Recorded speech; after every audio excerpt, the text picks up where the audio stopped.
Bonjour, encore moi.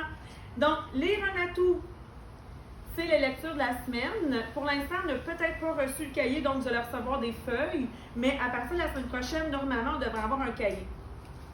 Le but de la lecture, votre enfant a un texte à lire par semaine. Normalement, on envoie des livres, mais là, avec la COVID, ça va être un texte. Le cahier demeure à la maison.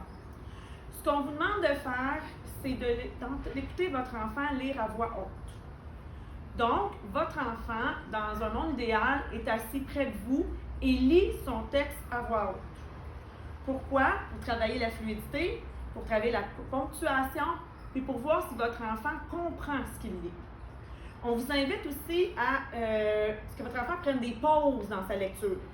On arrête, on résume ce qu'on vient de lire. On arrête, on regarde s'il y a des mots qu'on ne comprend pas. Si votre enfant, son rythme de lecture est très lent, vous voyez, là, c'est lent, c'est difficile. Il n'y a rien qui vous empêche que votre enfant lit une phrase et que vous lisiez l'autre phrase. Comme ça va alléger la lecture, puis en plus, ça va donner un modèle de lecteur à votre enfant. Lorsque le texte est lu, que le texte est compris, que votre enfant est capable de vous en parler de ce qui se passe, vous avez des questions qui vont avec le texte.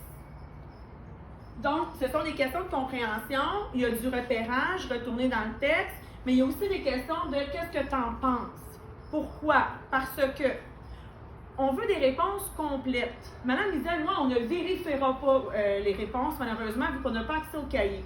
On va faire des retours en classe. Donc, on fait entièrement confiance au niveau de la qualité du travail, mais on est convaincu que si l'effort se fait du côté de l'enfant et du vôtre, une lecture comme ça par semaine, vous allez voir la différence d'ici Noël au niveau de la qualité de lecture de votre enfant.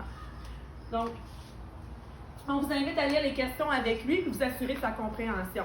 Toujours, si vous avez des questions, si vous n'êtes pas certain, vous nous écrivez. Merci.